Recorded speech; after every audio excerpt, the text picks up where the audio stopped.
जय हिंद दोस्तों, इस वीडियो में आप सभी को स्वागत है। आइए इस वीडियो में जीव विज्ञान के 12 क्लास के हम लोग पाठ के नाम है दोस्त मानव में जनन है।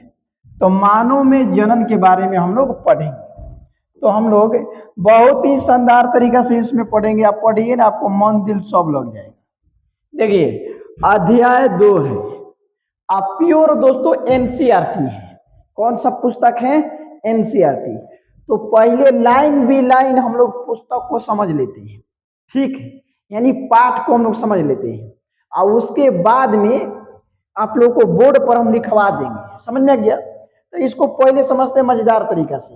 याद रखिएगा दोस्त, जो विद्यार्थी एनसीईआरटी लाइन बाई लाइन समझने लगा, सारा चीज उसे समझ में आ रहा है, तो उससे कोई और माई के लाल उसे हरा नहीं सकता है, क्योंकि एनसीईआरटी पुस्तक सभी पुस्तकों का बाप है।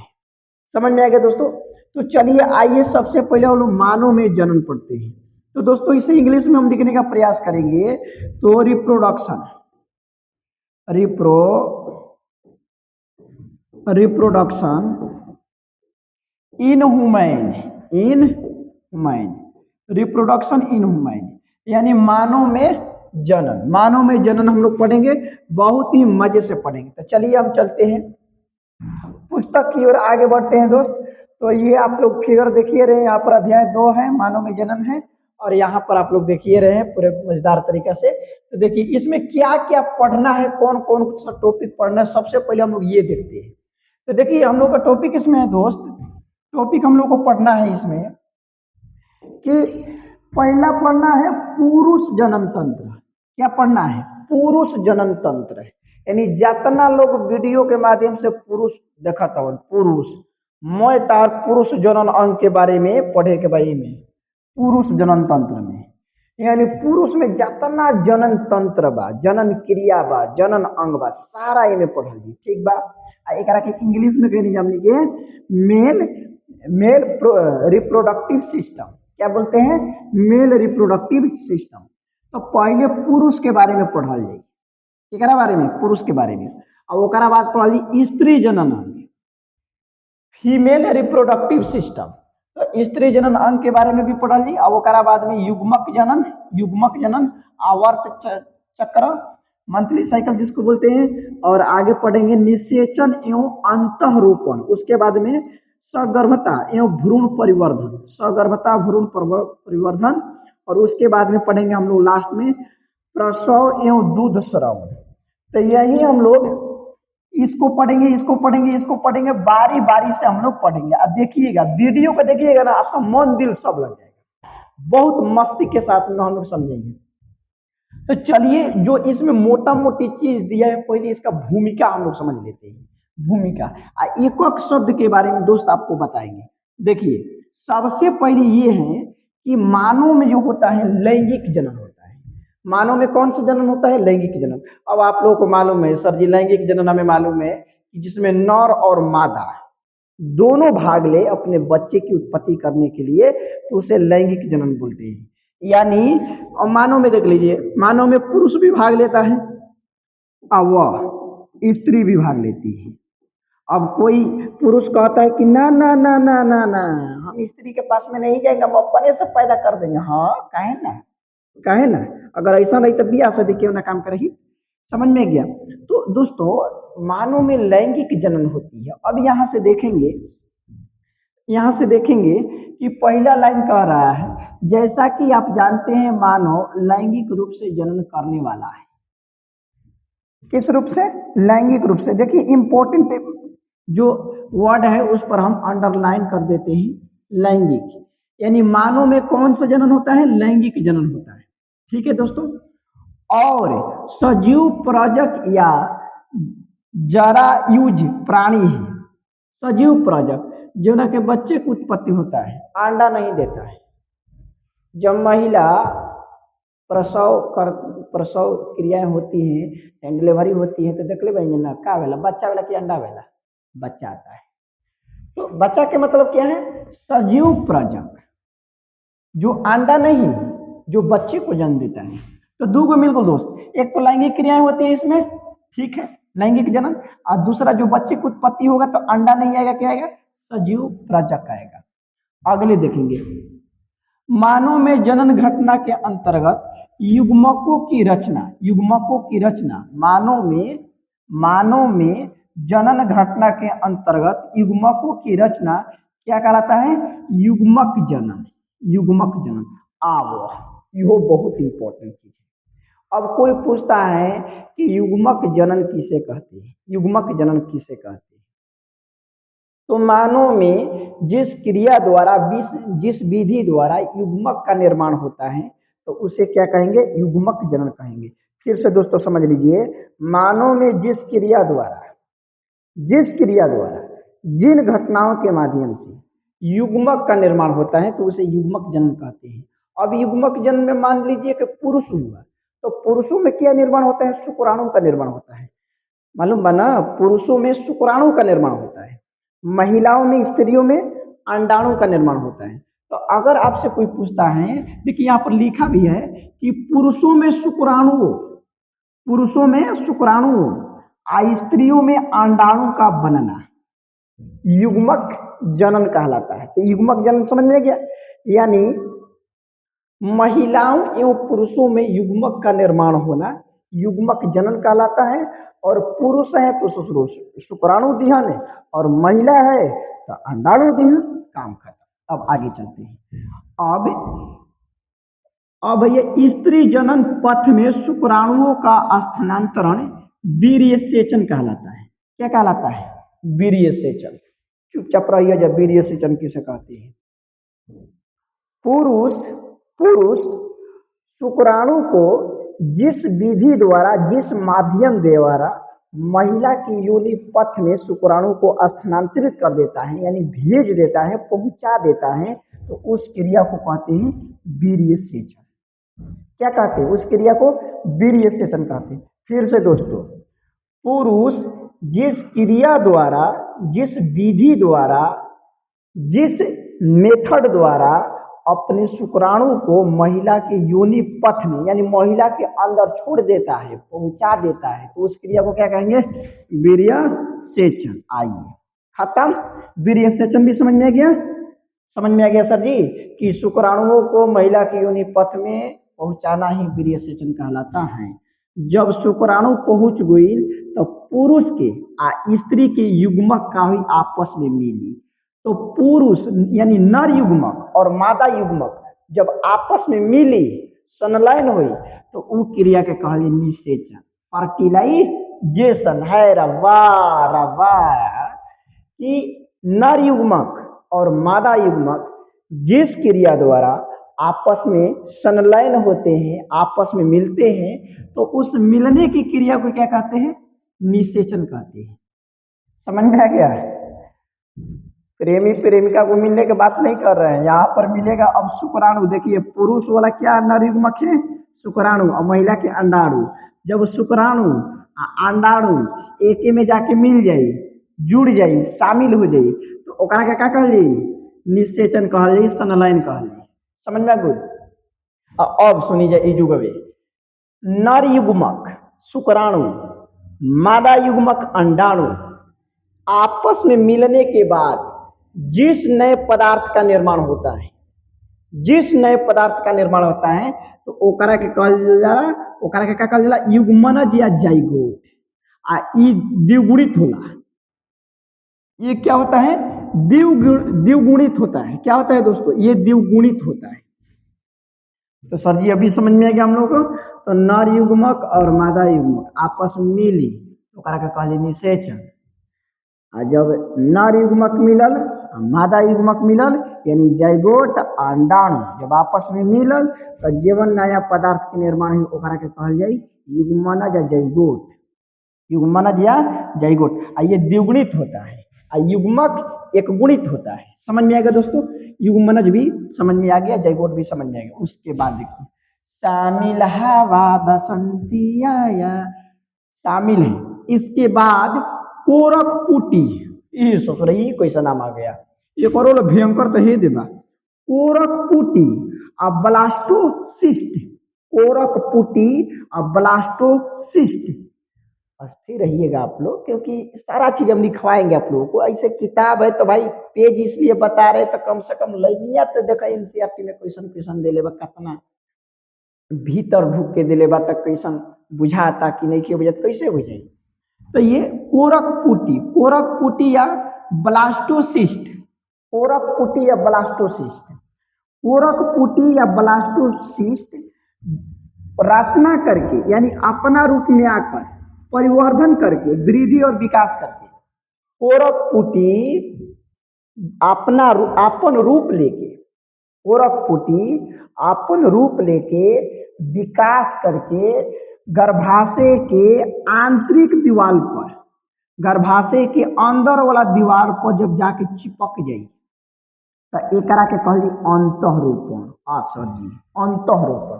अब देखो एक लाइन में हम भैया बताओ कि अंतःरोपण किसे कहते हैं, आप लोग को समझ में आ जाएगा।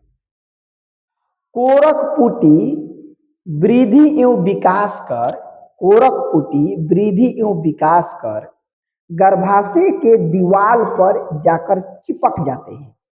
कोरक पुटी अरे जाइगोट के बाद में कोरक पुटी बनल, ओकरा के कोरक पुटी कह लेला। कोरक पुटी जब वृद्धि और विकास कर गर्भाशय की दीवार में जाके चपक जाइए तो ओकरा के क्या कहल जाए, वो क्रिया के अंतःरोपण। क्या कहल भैया, अंतःरोपण। आज अब ओकरा बाद यही भ्रूणीय अवस्था, भ्रूणीय परिवर्धन। देखिए भ्रूणीय के मतलब एक मोटा मोटी एक चीज बता दे, जब बच्चा पेट के अंदर रही, जब माई के अंदर मतलब कि माँ के पेट के अंदर रही, गर्भाशय में रही, तो ओकरा का कहलिए भ्रूण। का कहलिए भ्रूण। आ जब बहरी आ जाइए, जब लगी चिल्लाए में चिल्लाए लगी तो ओकरा के कहलिए बबुआ। तो बच्चा भ्रूण में समझ में गई।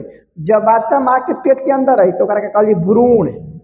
आ जब वो बहरी आ जी तो ओकरा के कहलिए बबुआ या बच्चा। समझ में गई। तो अब तो गर्भ ये भी समझ में आ गया अंतःरोपण। तो सर जी जो हम लोगों का कोरक पुटी है गर्भाशय के दीवार पे आके चिपक जाई तो ओकरा के कहली अंतःरोपण। अब भ्रूणीय परिवर्धन, देखिए परिवर्धन के मतलब होता है वृद्धि करना, विकास करना, धीरे धीरे बड़ा होना। यहाँ पर देखिए कहलाता है गर्भावधि, यानी भ्रूणीय परिवर्धन को क्या कहते हैं, गर्भावधि। भ्रूण जिस समय से अपना वृद्धि और विकास करता है, देखिए गर्भावधि किसे कहते हैं, गर्भावधि से बता रहे हैं दोस्तों, गर्भावधि किसे कहते हैं। भ्रूण जिस समय से वृद्धि और विकास करता है और जब तक माई के पेट में रही तब तक के समय अवधि को गर्भावधि कहते हैं। मान के चलिए किसी भी जीव को आज ही गर्भधारण किया गया, आज ही गर्भधारण किया गया, आज गर्भधारण हुई तो वह जब तक रही मतलब कि उसके पेट में जब तक बच्चा रहा, जब तक कि डिलीवरी नहीं हो जाता, जब तक कि उसके पेट से बच्चा आउट नहीं हो जाता, बाहर नहीं आ जाता, तब तक के समय अवधि के क्या कह ली, गर्भावधि कह ली। यानी बच्चा जितना समय तक माई के पेट के अंदर रही, जितना समय तक, तो ओकरा के कह ली गर्भावधि। आ सोच लो गर्भावधि हर जीव के अलगे अलगे होता है। मनुष्य में कितना है, 9 महीने। चूहा में देख लो बहुत कम, 1.5 सॉरी 21 डे चूहा में। और ये देख लीजिए कुत्ता में लगभग 3 महीने। समझ में आ गया दोस्तों। तो अलग अलग जीवों में गर्भावधि अलगे अलगे होता है। अब देखिए शिशु के जन्म होना क्या कहलाता है, प्रसव कहलाता है, जिसे हम लोग बोलते हैं डिलीवरी। देखिए ना छोटका छोटका बच्चा बोलता है कि हमारे बबुआ किन के अला, जब बबुआ हो जी ना तो कोई तो बबुआ किन के अला, कहाँ से हो, तो अस्पताल में से अला, जबकि तो बच्चा भइल बा, डिलीवरी भइल बा। तो समझ में आएगा दोस्तों। यानी माँ के गर्भ से जब बच्चा बाहर निकलता है, जन्म होता है, तो उस क्रिया को कहते हैं प्रसव की क्रियाएं घटित होती है। अब यहाँ से आगे देखते हैं। आपने पढ़ा है कि ये जनन घटनाएं यौन आरंभ के पश्चात संपन्न होती है, यौन आरंभ के पश्चात संपन्न होती है, यौन आरंभ के पश्चात संपन्न होती है। अब यहाँ पर दोस्तों और बहुत अच्छा चीज हम लोगों का यौन आरंभ के पश्चात संपन्न होती है। सबसे पहले हमने कि ये समझल जाओ कि यौन आरंभ का, यौन आरंभ तो देखो स्त्री पुरुष अपने बाल्य अवस्था को छोड़कर, स्त्री पुरुष अपने बाल्य अवस्था को छोड़कर जिस अवस्था में प्रवेश करते हैं उसे बोलते हैं यौना अवस्था, यौना आरंभ। यौना आरंभ के मतलब ये होता है शारीरिक जितना भी क्रियाएं हैं, जनन संबंधित शारीरिक क्रियाएं जितना भी है वो धीरे धीरे शुरू होने लगता है। जैसे कि लड़की में मासिक चक्र के आना, तो ये संकेत क्या है? यौना आरंभ है। पुरुषों के वृषण में वीर्य का निर्माण होना यौना आरंभ है। समझ में आ गया? यानी जब स्त्री पुरुष अपने बाल्य अवस्था को छोड़कर जिस अवस्था में प्रवेश करते हैं, जिससे स्त्रियों में मासिक चक्र का स्टार्ट होना, पुरुषों में के वृषण में टेस्ट शुक्राणु का निर्माण होना, वीर्य का निर्माण होना, क्या कहलाता है? यौना आरंभ कहलाता है। और यौना आरंभ में गुप्त अंगों पर, जनन अंगों पर बालें निकल आती है दोस्तों। तो ये यौना आरंभ है। तो अब बताइए, जब यौना आरंभ शुरू हो जाती है तब कोई भी पुरुष अपना मतलब कि क्या कर सकता है? अपने जैसे बच्चे को उत्पत्ति कर सकता है, महिला भी कर सकती है। यानी शादी विवाह करने लायक उम्र को क्या बोलेंगे? यौना आरंभ। समझ में आ गया? और यहाँ से आगे हम लोग शिशु की जन्म प्रसव कहलाती है क्रियाएं, घटनाएं। अपने पढ़ा है कि ये जन्म घटनाएं यौन आरंभ के पश्चात संपन्न होती है। पुरुष और स्त्री के बीच महत्वपूर्ण रूप से जनन घटनाएं होती है। सही बात है भाई, पुरुष से स्त्री के बीच में जनन घटनाएं हुई और कहा है, और कहा है मानव जन्म तंत्र जीव गई बसते ना, पुरुष से स्त्री को ना। समझ में आएगी चीजें? तो यहाँ से जनन घटनाएं यौन आरंभ के पश्चात संपन्न होती है। पुरुष और स्त्री के बीच महत्वपूर्ण रूप से जनन घटनाएं होती है। सही बात है। उदाहरण के लिए एक वृद्ध पुरुष में भी शुक्राणु बनना जारी रहता है। वृद्ध मतलब की तरीके से पुरुष भवन ढोल उगल बढ़ाना कदम यानी दाढ़ी उड़ी पाक गुल बार बार पाक गुल तब वो ढोल उगल बढ़ा, तब वो टारगेट में बढ़ाना कदम, तब उनका अंदर वीर्य बनाता है, शुक्राणु बनाता है, जाता है अधिकतर। लेकिन स्त्रियों के अंडाणु की रचना 50 वर्ष तक रहती है, 50 वर्ष तक रहता है। वायु के लगभग समाप्त हो जाती है, मतलब कि 50 वर्ष तक रहता है लगभग में, क्योंकि 45 रहेला, क्योंकि 50 रहेला, लेकिन 50 से ऊपर ना जाके। अब उसका दूसरा बात है तो 51 चला गया, 52 चला गया, खान पान पर डिपेंड करता है, शारीरिक स्ट्रक्चर कैसा है। आइए हम मानव में स्त्री और पुरुष के जन्म तंत्रों की चर्चा करते हैं। समझ में? तो ये पहला पेज में हम लोग के मोटा मोटी दिया है, मोटा मोटी। अब आप लोग को एक बार हम पूरा प्रैक्टिस करवा देते हैं दोस्तों, तब देखिए सारा चीज हम लोग को याद ही हो जाएगा। नहीं याद आ जाएगा तब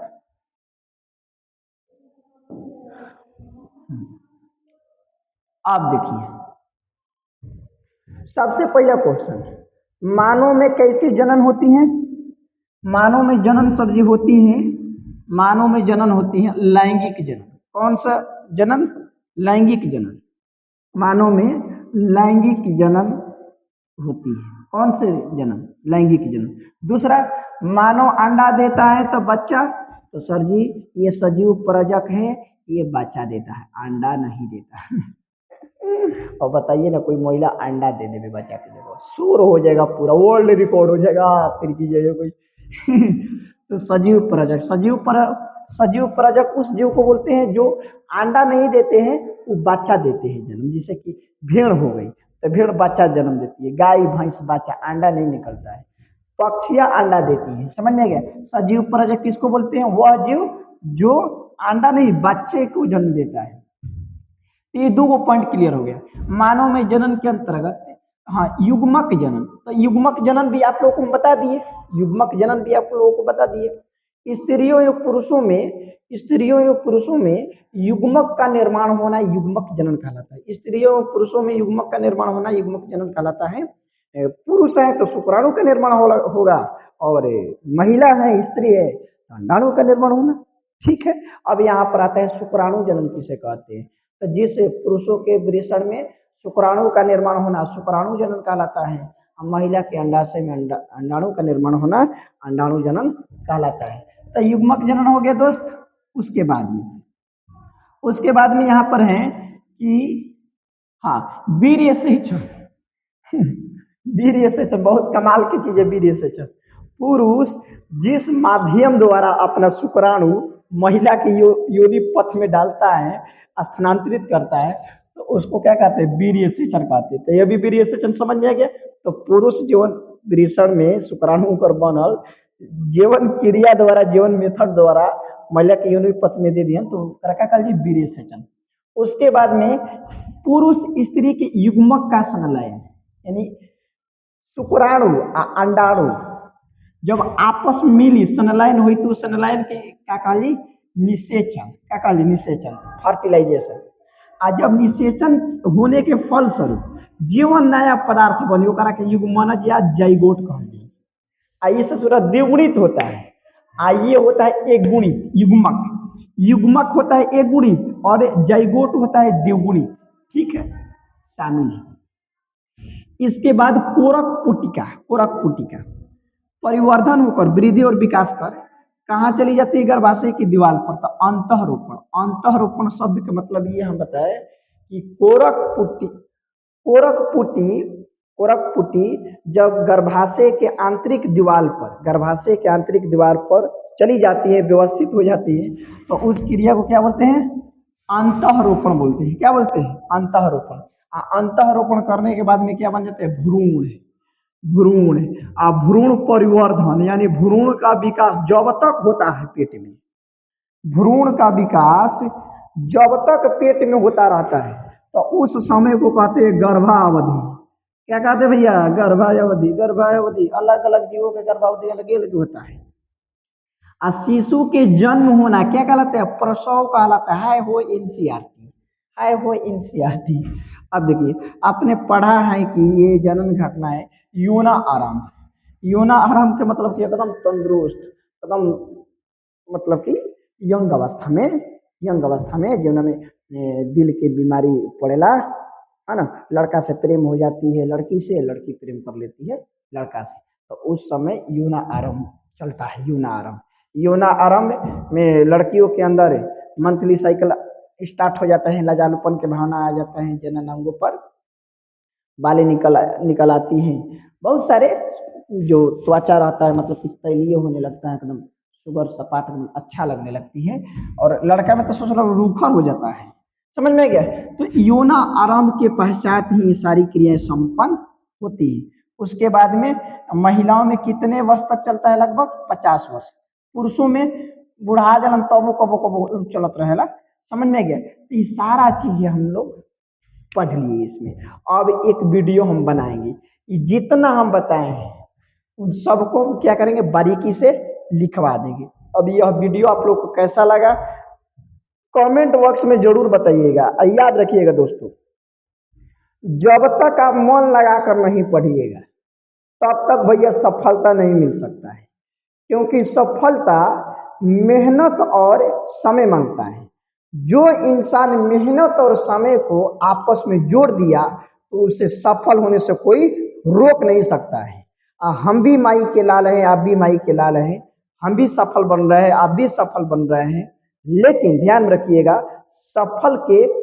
सफलता के शिखर बिंदु तक वहीं पहुंचता है जो अपने मेहनत और समय को जारी रखता है। तो इसलिए पढ़ाई बहुत जरूरी है, बहुत जरूरी है। ठीक है दोस्तों।